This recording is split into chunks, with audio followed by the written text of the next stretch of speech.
Shalom, selamat pagi Bapak Ibu Saudara yang terkasih. Kita mengucap syukur atas kelahiran Kristus di dalam kehidupan kita. Kita bersyukur karena Dia Allah yang senantiasa menyertai kehidupan kita. Pada pagi hari ini kita kembali bersama-sama mau beribadah kepada Tuhan. Kita akan siapkan hati kita untuk memuji dan menyembah Tuhan. Mari kita akan bersama-sama nyanyikan pujian di waktu malam yang cerah.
Sukacita bagi kami Tuhan, dan biarlah kami senantiasa merasakan kasih-Mu Tuhan di dalam setiap kehidupan kami Tuhan. Setiap umat-Mu yang Tuhan saat ini Tuhan beribadah, Tuhan Engkau menjamah setiap kami Tuhan. Kalau ada yang mengalami pergumulan, persoalan di dalam kehidupan mereka, biarlah Allah Roh Kudus memberikan damai sejahtera di dalam hati kami, dan biarlah kami sungguh-sungguh bersama-sama bersukacita, bersama-sama memuji dan memuliakan nama-Mu di pagi hari ini. Terima kasih Tuhan Yesus. Di dalam nama-Mu kami sudah berdoa dan mengucap syukur. Haleluya. Amin. Baik, Bapak Ibu Saudara, saya percaya bahwa kita senantiasa bersukacita dan kita akan bersama-sama memuji Tuhan dengan nyanyian pujian Hai Dunia Bersukalah. Alam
Baik Bapak Ibu Saudara, kita akan membaca firman Tuhan di dalam Matius pasal yang pertama dan ayat yang ke-23.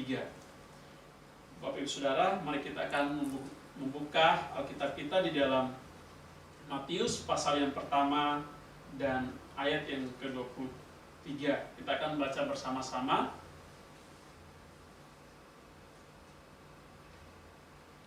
Sesungguhnya anak darah itu akan mengandung dan melahirkan seorang anak laki-laki, dan mereka akan menamakan dia Immanuel, yang berarti Allah menyertai kita. Sekali lagi kita baca firman Tuhan ini bersama-sama. Sesungguhnya anak darah itu akan mengandung dan melahirkan seorang anak laki-laki, dan mereka akan menamakan dia Immanuel, yang berarti Allah menyertai kita. Demikian pembacaan firman Tuhan, dan kita akan siapkan hati kita untuk mendengarkan kebenaran firman Tuhan yang akan disampaikan oleh Pendeta Dwi. Kita akan siapkan hati kita nyanyikan pujian firman hidup kekal.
Salam Bapak Ibu dan Saudara, selamat pagi menjelang siang.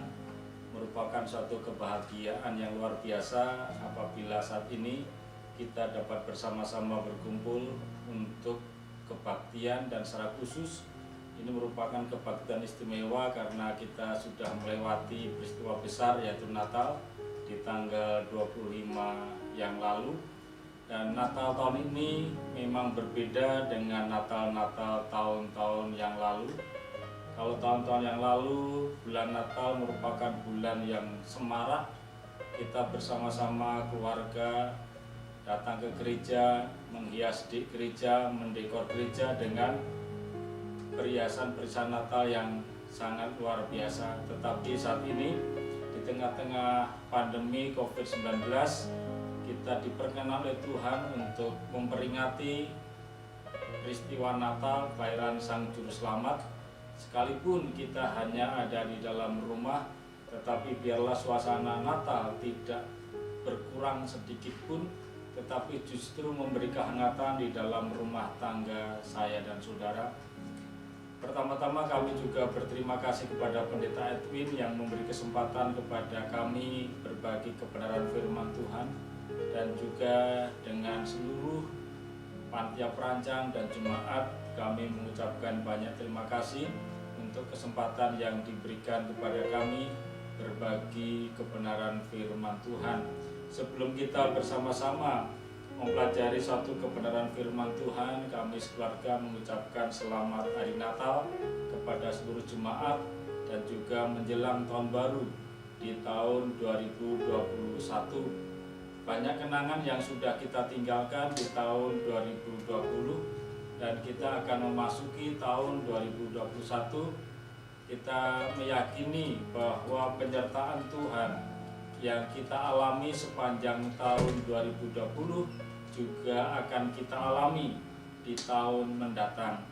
Bapak, Ibu, dan Saudara, satu nas firman Tuhan yang menjadi dasar renungan kita pada pagi hari ini diambil dari kitab Matius pasal pertama ayat 23 secara khusus. Demikianlah firman Tuhan, sesungguhnya anak darah itu akan mengandung dan melahirkan seorang anak laki-laki, dan mereka akan menamakan dia Immanuel. Bapak, Ibu, dan Saudara, sudah barang tentu ungkapan Immanuel, kata Immanuel itu tidak asing bagi telinga pendengaran saya dan saudara.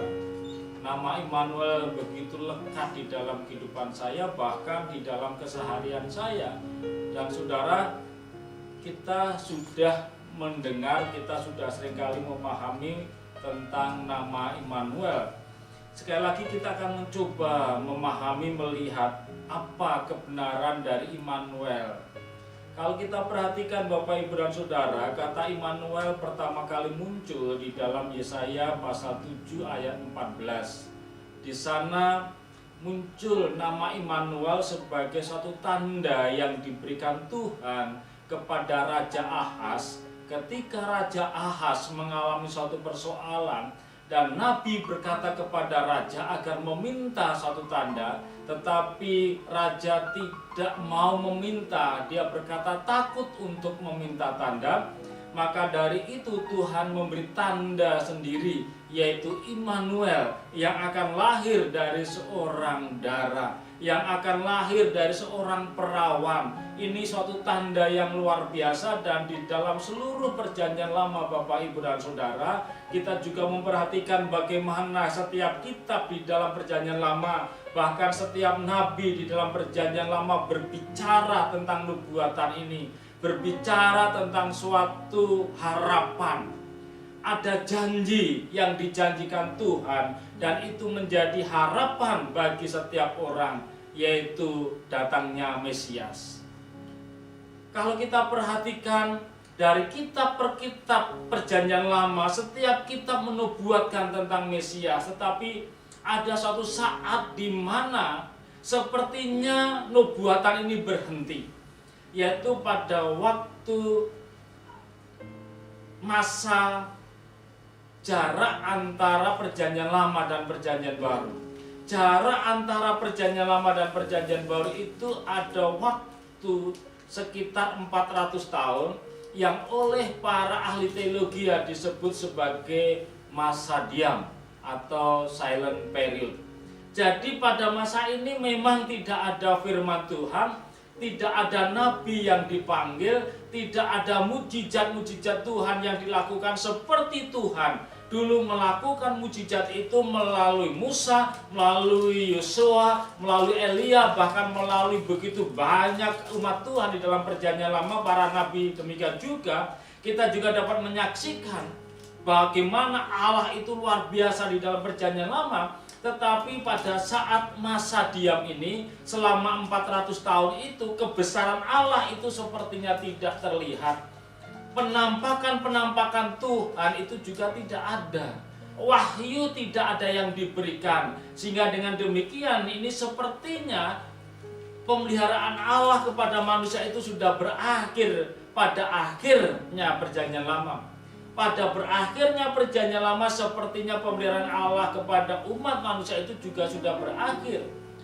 Karena apa? Karena masuk ini. Tetapi Bapak, Ibu, dan Saudara, ketika saya dan Saudara melihat di dalam Matius pasal yang pertama ini, Matius pasal pertama ini diawali dengan inilah silsilah Yesus Kristus, anak Daud, anak Abraham. Jadi pembukaan dari kitab Injil Matius diawali dengan cerita silsilah Yesus Kristus. Apa artinya? Cerita silsilah Yesus Kristus ini meneguhkan bahwa nubuatan janji yang dijanjikan di dalam Perjanjian Lama itu, sekalipun sepertinya sempat diam pada saat 400 tahun, tetapi sekarang ternyata tidak berhenti. Sekarang ada keberlangsungannya. Inilah silsilah Yesus Kristus, anak Daud, anak Abraham, yang menegaskan kepada saya dan saudara bahwa janji pemeliharaan Allah atau pemeliharaan Allah itu tidak pernah berhenti, tetapi tetap berlangsung. Jadi yang pertama Bapak, Ibu, dan Saudara, Immanuel itu menjamin keberlangsungan pemeliharaan Tuhan atas hidup saya dan saudara. Jadi kalau kita menyaksikan bagaimana Allah di dalam Perjanjian Lama itu melakukan begitu banyak campur tangan di dalam kehidupan manusia, ketika umatnya mengalami pergumulan, ketika umatnya mengalami persoalan, pada saat umatnya sedang mengalami suatu tekanan dari bangsa-bangsa lain, kita menyaksikan bagaimana Allah itu turut campur tangan, melepaskan bangsa Israel dari penjajahan, menolong bangsa Israel, dan memberkati bangsa Israel. Maka dengan demikian, ketika masuk dalam Perjanjian Baru, kata Immanuel menegaskan kepada kita sekalian bahwa pemeliharaan Allah itu tetap pada saat ini. Bapak, Ibu, dan Saudara, kita sekarang sedang menghadapi suatu pergumulan bersama, yaitu COVID-19. Ada tantangan, ada persoalan, ada kesulitan dalam banyak aspek. Kita mengalami suatu pergumulan. Tetapi ketika kita memahami bahwa Immanuel adalah menjamin keberlangsungan penyertaan Tuhan, tentu saja kita juga dapat mengalami campur tangan Tuhan, dapat mengalami pemeliharaan Tuhan, dapat mengalami perlindungan Tuhan dari wabah ini. Karena apa? Karena Immanuel itu menjamin penyertaan dan pemeliharaan Allah bagi hidup saya dan saudara. Immanuel, Bapak, Ibu, dan Saudara, Immanuel, God with us, yaitu Allah dengan saya, Allah beserta dengan saya, Allah beserta dengan kita. Itu Immanuel, kebersamaan, kebersertaan Allah dalam kehidupan saya dan saudara itu akan memberi suatu perubahan. Perubahan apa? Perubahan dalam kehidupan saya dan saudara. Kita akan mengalami suatu perubahan oleh karena kita bersama dengan Immanuel. Karena Allah bersama dengan kita, maka kita akan mengalami suatu perubahan. Dulu sebelum kita percaya kepada Kristus sebagai Tuhan dan Juru Selamat, hidup kita jauh dari Tuhan. Hidup kita penuh dengan ketidakbaikan. Barangkali kita telah melakukan hal-hal yang berdosa di hadapan Tuhan. Perangai lama kita sangat tidak baik. Tetapi ketika hati kita buka dan kita menerima Kristus sebagai Tuhan dan Juru Selamat, maka saat itulah Yesus masuk dalam hati saya dan saudara. Maka pasti ada perubahan hidup kita. Ada suatu perubahan, yaitu hidup kita akan menjadi seperti Kristus. Karena apa? Karena kita bersama dengan Kristus. Kebersamaan kita dengan Kristus itu akan mengubah hidup kita. Manusia lama kita sudah berakhir dan sekarang kita menggunakan manusia baru. Berbagai perangai lama yang menakutkan barangkali, berbagai perilaku lama yang tidak baik itu sekarang terkikis oleh karena kebersamaan dengan Kristus. Kebersamaan atau kebersertaan Kristus di dalam kehidupan saya dan saudara menuntut ada perubahan hidup kita. Jadi ada perubahan Bapak Ibu dan Saudara. Dulu saya dan saudara ketika belum percaya kepada Kristus barangkali kita sering berlaku kasar kepada istri, sering berlaku kasar kepada anak-anak, sering kurang menghormati orang tua, sering kurang sopan dengan siapapun juga. Tetapi ketika kita menerima Kristus sebagai Tuhan dan Juru Selamat, maka ada perubahan. Maka kalau dulu barangkali sebelum kita percaya pada Kristus kita suka membentak-bentak istri, tetapi sekarang kita berubah.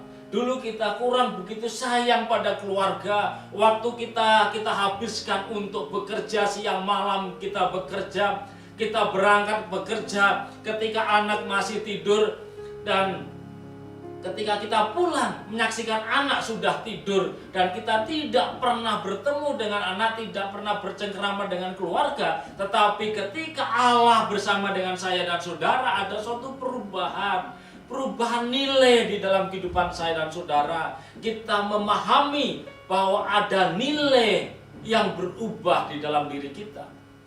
Perubahan nilai apa Bapak Ibu dan Saudara?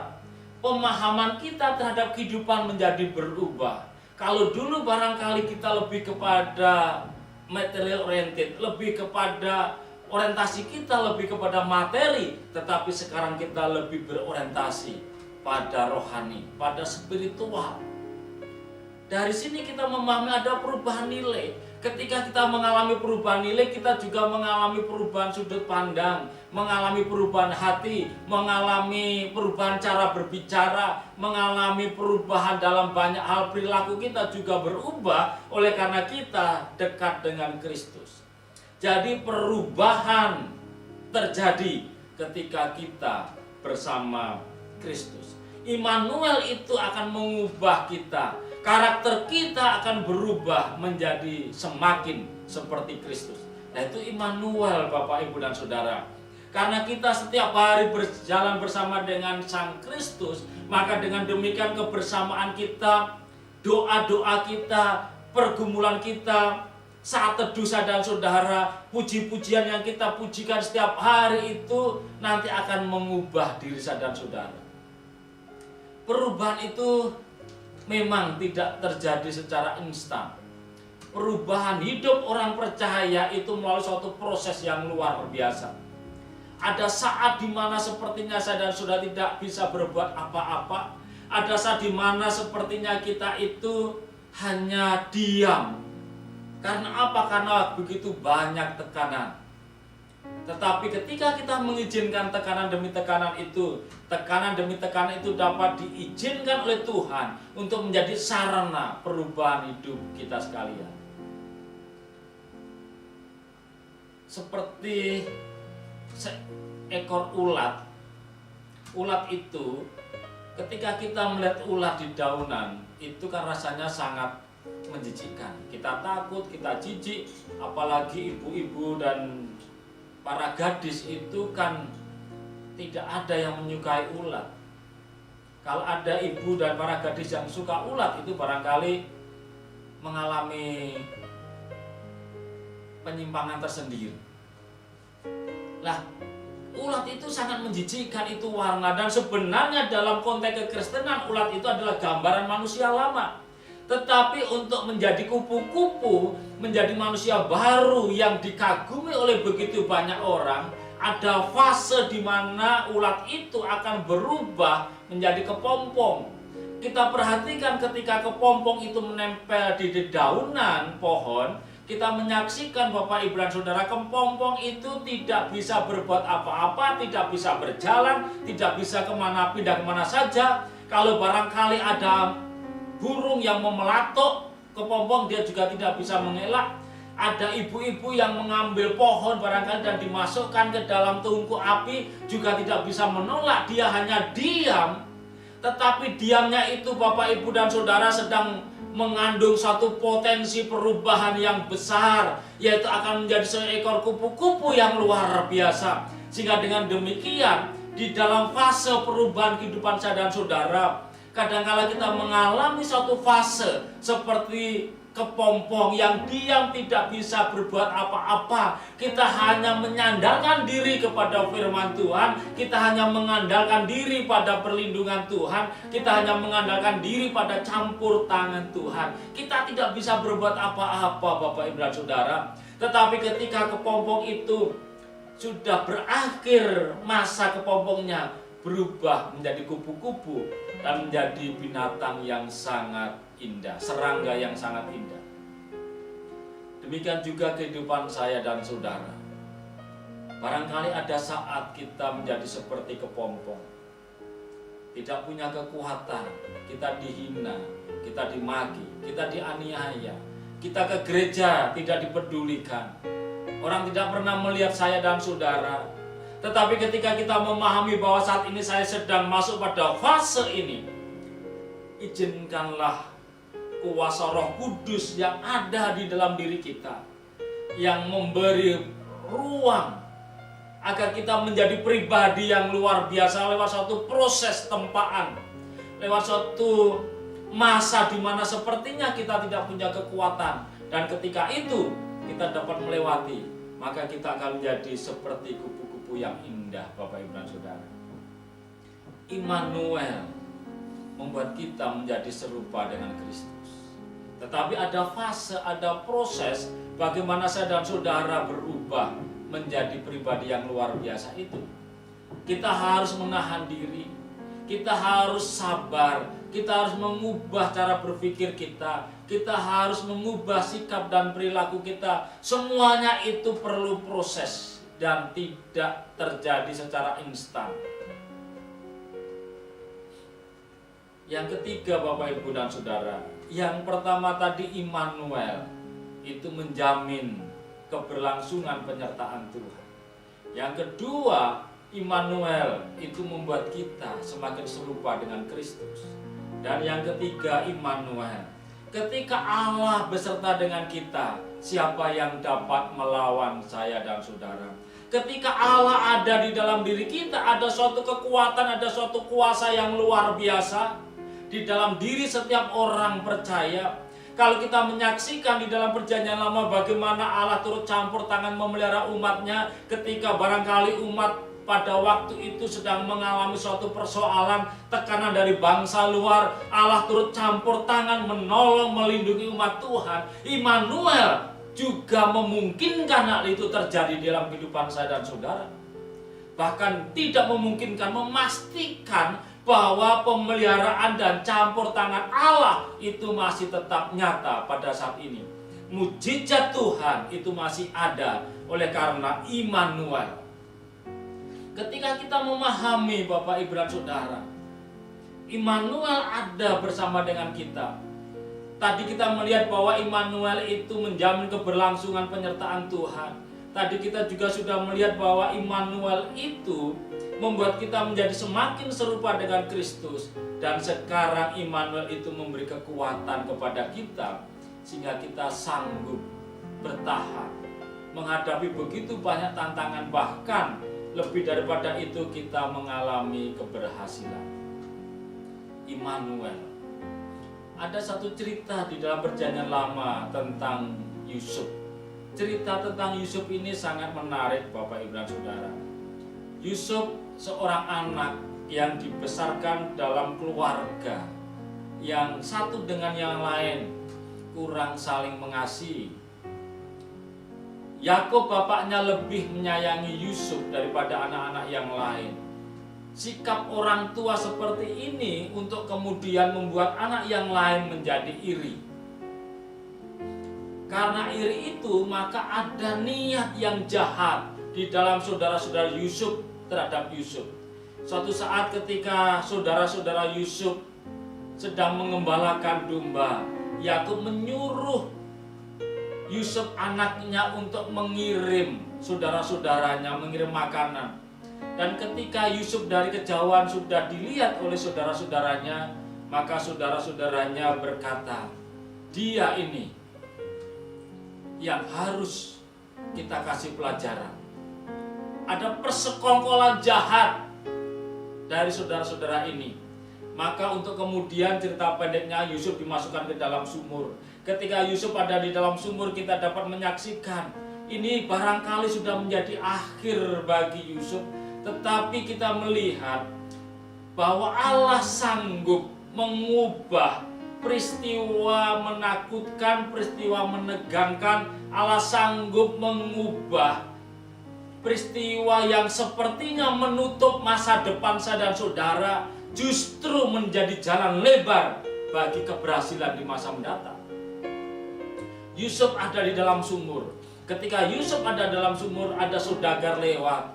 Maka seorang dari mereka, Ruben, punya usul agar mengangkat Yusuf itu dan menjual kepada saudagar itu. Yusuf dijual. Bagaimana ini manusia dijual? Ini cerita trafficking pertama dicatat di dalam Alkitab. Dan ketika dia dijual ke Potifar, dia menjadi budak di sana. Tradisi ketika itu, Bapak, Ibu, dan Saudara, orang-orang Yahudi itu dianggap nomor 2 di bawah orang Mesir. Orang Mesir itu mengatakan mereka lebih baik daripada orang Yahudi, mereka lebih prestisius daripada orang Yahudi, sehingga dengan demikian maka ada perlakuan-perlakuan yang ras diskriminatif terhadap orang Yahudi dari orang Mesir. Tetapi perhatikan ketika dia menjadi budak di antara banyak budak Mesir di rumah Potifar, dia tidak menjadi budak bawahan, tetapi dia diangkat menjadi kepala budak. Ini kan luar biasa, Bapak, Ibu, dan Saudara. Mengubah segala struktur kemasyarakatan pada waktu itu. Dan karena fitnah dari istri Potifar, maka Yusuf dimasukkan ke dalam penjara. Ini juga sesuatu yang lain lagi. Yusuf ada di dalam penjara, tetapi dia tidak diletakkan di penjara para budak, tetapi dia ditempatkan di penjara para bangsawan. Ini kan juga suatu hal yang lucu, suatu hal yang aneh. Bagaimana ada budak Yahudi dituduh memperkosa, seharusnya dia ditempatkan di penjara budak dengan kasus yang hampir sama, tetapi dia tidak ditempatkan di situ. Dia ditempatkan di penjara para bangsawan. Ada juru minum dan ada juru roti. Jadi ini sesuatu hal yang sulit, tetapi kita dapat memahami bahwa Allah bisa melakukan perkara-perkara besar lewat suatu peristiwa yang kita nilai sangat menyakitkan, yang kita nilai ini sudah menjadi suatu akhir dari hidup saya dan saudara. Tetapi ketika kita memahami bahwa Allah itu Immanuel beserta dengan saya dan saudara, tidak ada gunung yang tidak dapat dilewati, tidak ada terjal yang tidak dapat dilewati, apapun masalah, apapun persoalan, gelombang besar pun, badai besar pun dapat ditaklukkan oleh Sang Immanuel. Dan ketika Immanuel itu bersama dengan kita, maka kita pun dapat melakukan perkara-perkara yang besar. Nah, dari sini kembali cerita Yusuf. Yusuf menafsirkan mimpi baik juru minum dan juga juru roti. Dan apa yang ditafsirkan oleh Yusuf itu terjadi sungguh-sungguh. Juru minum diangkat kembali dan juru roti dihukum mati. Tetapi Bapak, Ibu, dan Saudara, dulu ketika Yusuf menafsirkan mimpi juru minum, Yusuf punya pesan. Weling dalam bahasa Jawa itu punya pesan. Nanti kalau kamu dikeluarkan, ingatlah akan aku. Dia hanya berkata ingatlah akan aku saja. Tetapi perhatikan ketika juru minum dilepaskan, Yusuf tidak diingat oleh juru minum. Baru sampai 2 tahun kemudian, pada waktu si Firaun bermimpi, ada 7 lembu kurus, ada 7 lembu gemuk, 7 lembu kurus memakan 7 lembu gemuk. Nah, dari situ Firaun mengumpulkan begitu banyak ahli mimpi dan tidak ada satupun yang dapat menafsirkan mimpi daripada Firaun. Dan ketika itulah juru minum ingat akan apa yang dulu dialami bersama dengan seorang Yahudi bernama Yusuf di penjara. Maka juru minum berbicara kepada Firaun dan menceritakan apa yang dialami, dan Yusuf diambil. Dan Yusuf menceritakan, menafsirkan mimpi dari Firaun itu. Dan ketika mimpi itu ditafsirkan dan Firaun melihat bahwa ini adalah jawaban, maka Yusuf diangkat menjadi semacam perdana menteri di tempat itu. Bapak, Ibu, dan Saudara, ini kembali Immanuel. Ketika Immanuel, Allah bersama dengan kita, ada kekuatan, ada kuasa, ada campur tangan Tuhan yang senantiasa melindungi saya dan saudara. Ketika saat ini kita sedang berhadapan dengan virus ini, setiap malam kami berdoa. Ya memang tidak setiap malam, seminggu beberapa kali kami berdoa bersama dengan istri, anak, berdoa bersama-sama. Kami mendoakan seluruh umat Tuhan, siapapun kami doakan. Dan ketika kami berdoa, anak saya yang paling kecil, Hosea, selalu berdoa, Tuhan lindungi kami, lindungi jemaat Tuhan dari virus corona. Dan itu yang didoakan, berdoa untuk kami keluarga, berdoa untuk jemaat Tuhan, berdoa untuk rekan-rekan, bahkan berdoa untuk saudara-saudara yang ada di luar kota. Doa ini begitu luar biasa Bapak, Ibu, dan Saudara. Kita tetap memperhatikan protokol kesehatan, tetapi jangan lupa doa. Hati yang gembira adalah obat. Ketika ada kegembiraan, kita memang harus berhati-hati, tetapi jangan sampai kita takut luar biasa, karena ketakutan, kekhawatiran itu akan menghancurkan tubuh saya dan saudara. Tetapi rasa kita beriman kepada Tuhan, maka itu luar biasa. Bukankah ada pepatah, iman, aman, dan imun. Nah ini kan luar biasa Bapak, Ibu, dan Saudara. Tetapi yang menjadi dasar utama adalah kita harus meyakini kebersamaan dengan Tuhan, kebersertaan Tuhan dalam hidup saya dan saudara, memungkinkan kita melewati hal-hal yang tidak baik, dan kita akan menjadi berhasil dari cara itu. Jalan Tuhan tidak pernah kita bayangkan. Tuhan bisa menggunakan jalan terjal untuk keberhasilan kita. Tuhan bisa menggunakan tetesan air mata untuk keberhasilan saya dan saudara. Tuhan bisa menggunakan makian, bahkan fitnahan siapapun juga untuk menjadi jalan keberhasilan bagi kita. Immanuel, Tuhan beserta dengan kita, menjamin keberlangsungan penyertaan Tuhan, membuat kita semakin serupa dengan Kristus, dan memberi kekuatan kita untuk menjadi seorang pemenang, bahkan lebih dari seorang pemenang. Immanuel, Allah beserta dengan kita. Amin. Kita akan berdoa. Bapak, terima kasih untuk saat ini. Engkau telah memberi kesempatan kepada kami untuk belajar kebenaran firman Tuhan. Kami belajar tentang Immanuel, Tuhan beserta dengan kami. Penyertaan Tuhan menjamin keberlangsungan penyertaan Tuhan bagi kami, membuat kami semakin serupa dengan Kristus, dan memberi kekuatan kepada kami untuk dapat melewati begitu banyak tantangan dan rintangan, sehingga kami dapat menjadi pemenang, bahkan lebih dari seorang pemenang. Bapak, terima kasih, hamba berdoa agar firman ini tidak hanya kami dengar, tetapi kami pahami, kami taruh di dalam hati kami, dan kami alami di dalam kehidupan kami.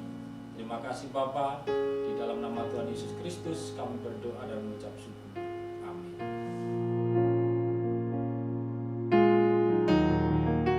Terima kasih untuk Pendeta Dwi yang sudah menyampaikan kebenaran firman Tuhan pada pagi hari ini.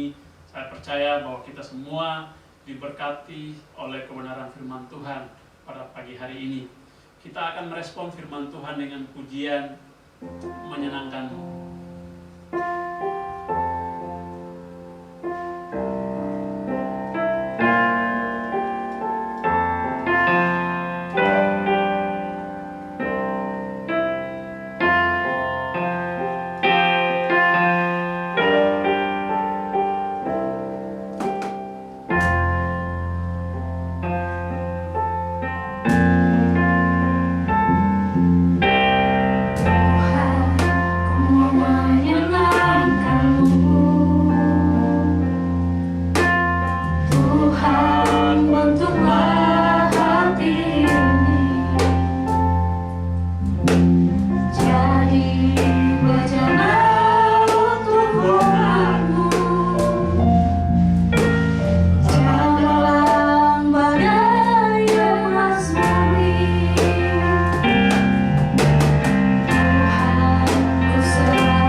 akan siapkan hati kita. Kita akan menaikkan doa syafaat dan doa berkat yang nanti akan dipimpin oleh Pendeta Dwi. Dan setelah itu kita akan nyanyikan pujian bagi Dia. Namun sebelumnya kita nyanyikan pujian Kasih yang Sejati.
kami secara khusus berdoa untuk bangsa dan negara. Tolong Engkau turut campur tangan di dalam setiap pekerjaan yang dilakukan oleh para pemimpin bangsa. Kami menyerahkan Presiden dan seluruh kabinet, DPR dan seluruh lembaga kenegaraan. Kami tahu saat ini sedang menghadapi masalah besar terkait dengan penanganan COVID-19. Tuhan Yesus Yesus kami berdoa agar Engkau memberi kekuatan dan hikmat kepada para pemimpin bangsa. Engkau turut campur tangan memberi kekuatan dan membuka jalan bagi setiap persoalan yang sedang dialami. Kami juga berdoa Tuhan untuk para medis yang saat ini sedang menangani orang-orang yang terkena COVID. Tuhan beri kekuatan, Tuhan beri hikmat kepada mereka, jaga dan lindungi mereka dari terpaparnya virus ini. Terlebih Bapa, kami menyerahkan setiap orang yang saat ini sedang sakit oleh karena wabah ini. Tolong Tuhan, Engkau memberi kesembuhan, menggunakan perawatan medis dan juga obat-obatan menjadi sarana kesembuhan. Dan terlebih daripada itu Tuhan, hamba berdoa biarlah lewat hal-hal seperti ini mata rohani mereka terbuka bahwa jalan keluar dapat ditemukan hanya di dalam Kristus Yesus, Tuhan dan Juru Selamat kami. Sehingga hamba berdoa Tuhan untuk setiap orang yang sedang sakit, Tuhan buka mata hati mereka untuk melihat bahwa jalan keluar itu hanya di dalam Kristus saja. Dan mereka juga memahami bahwa di luar Kristus tidak ada jalan keluar. Mujizat terjadi ketika seseorang menerima Kristus sebagai Tuhan dan Juru Selamat. Tuhan Yesus, kami juga berdoa untuk anak-anak Tuhan, hamba-hamba Tuhan yang barangkali saat ini terpapar COVID-19. Tuhan tolong mereka. Tuhan turut campur tangan agar mereka dapat segera dipulihkan. Kami juga berdoa untuk masa Natal ini Tuhan. Biasanya di masa-masa Natal kami tegang oleh karena ancaman-ancaman teror yang berupa bom dan kekerasan-kekerasan dalam bentuk lain. Tolong Engkau Tuhan. Gereja-gereja Tuhan yang sedang mempersiapkan perayaan Natal, Engkau menolongnya. Sekalipun saat ini kami merayakan secara virtual, tetapi kami berdoa Tuhan, sekalipun dengan cara virtual, tetapi hormat dan puji kami kepada Tuhan tidak berkurang. Justru disitulah kami semakin memahami betapa luar biasanya Engkau Bapa, betapa agung dan mulianya namamu Kristus. Sehingga dengan demikian kami berdoa dalam upacara ini, dalam peringatan Natal virtual ini, kami berdoa Bapa, ada begitu banyak jiwa yang menerima Engkau sebagai Tuhan dan Juru Selamat. Saat ini kami juga sedang memasuki penghujung tahun 2021. Kami meninggalkan berbagai cerita sepanjang tahun 2020 dan mau memasuki tahun 2021. Tuhan Yesus tolong kami. Engkau mengajar kepada kami bahwa penyertaan Allah di tahun 2020 ini akan tetap berlangsung di dalam tahun 2021.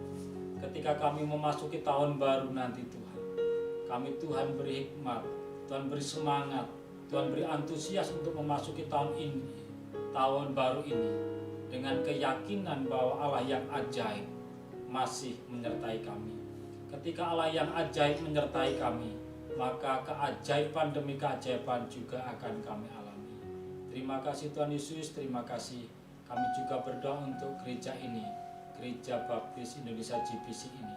Engkau memberkati gereja ini, memberkati pendeta Edwin dan keluarga, para perancang dan keluarga, dan seluruh umat Tuhan. Engkau memberkatinya. Kalau ada di antara umat Tuhan yang sedang mengalami pergumulan, apakah itu tentang rumah tangga, tentang studi, tentang pekerjaan, tentang sakit penyakit kesehatan, tentang apapun juga Tuhan, Engkau turut campur tangan menolongnya. Bapa, terima kasih, terpujilah namamu. Kami menyerahkan diri kami, doa kami hanya di dalam nama Tuhan Yesus Kristus kami berdoa, amin. Mari kita akan tutup ibadah kita dengan pujian bagi Dia.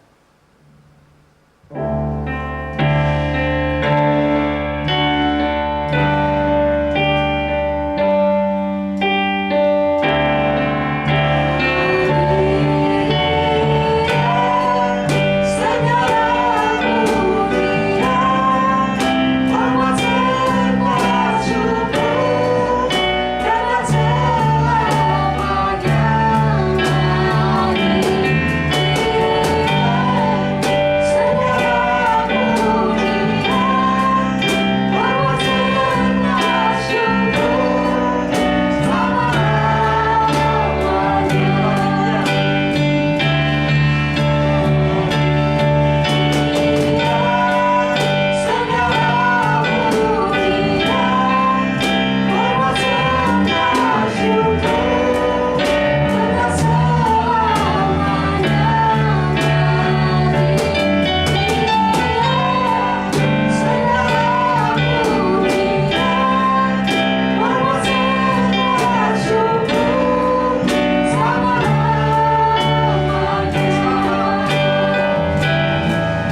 tetap semangat, tetap sehat.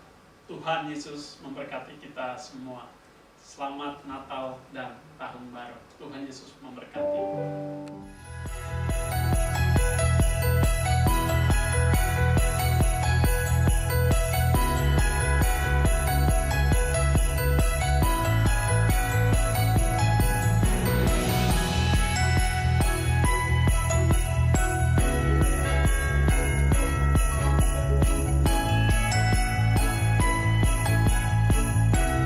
Bagi Bapak Ibu Saudara yang ingin memberikan persembahan, dapat diberikan melalui transfer bank ke rekening gereja. Mari berikan yang terbaik untuk Tuhan. Bagi saudara yang ingin membutuhkan pelayanan khusus konseling, dapat menghubungi nomor 0811 979 5678. Tim pengembalaan gereja akan siap melayani saudara. Sekolah minggu akan diadakan via daring atau online melalui aplikasi Zoom di hari Minggu pukul 9 pagi. Mari Bapak Ibu Saudara, ajak juga anak-anak Anda untuk dapat bergabung dalam kelas-kelas sekolah minggu ini. Link Zoom untuk sekolah minggu akan dikirim di WhatsApp grup gereja. Mari bersama-sama berdoa pada hari Rabu pukul 7 malam nanti dalam prayer meeting online melalui aplikasi Zoom. Link Zoom untuk meeting prayer online akan dikirim melalui WhatsApp grup gereja. Kami mengajak Bapak Ibu Saudara jemaat semua untuk dapat bergabung dalam ibadah tutup tahun dan juga akan diadakan perjamuan Tuhan atau perjamuan kudus yang disiarkan live atau langsung via online streaming di channel YouTube dan Facebook kami dan juga via meeting Zoom JBC Pulau Mas. Link video streaming akan di-share melalui akun sosial media JBC Pulau Mas dan undangan meeting Zoom akan di-share melalui WhatsApp grup gereja. Kami mengajak Bapak Ibu Saudara jemaat semua untuk dapat bergabung bersama dalam ibadah tutup tahun ini dan melewati malam tahun baru bersama kami. Happy New Year and God bless you.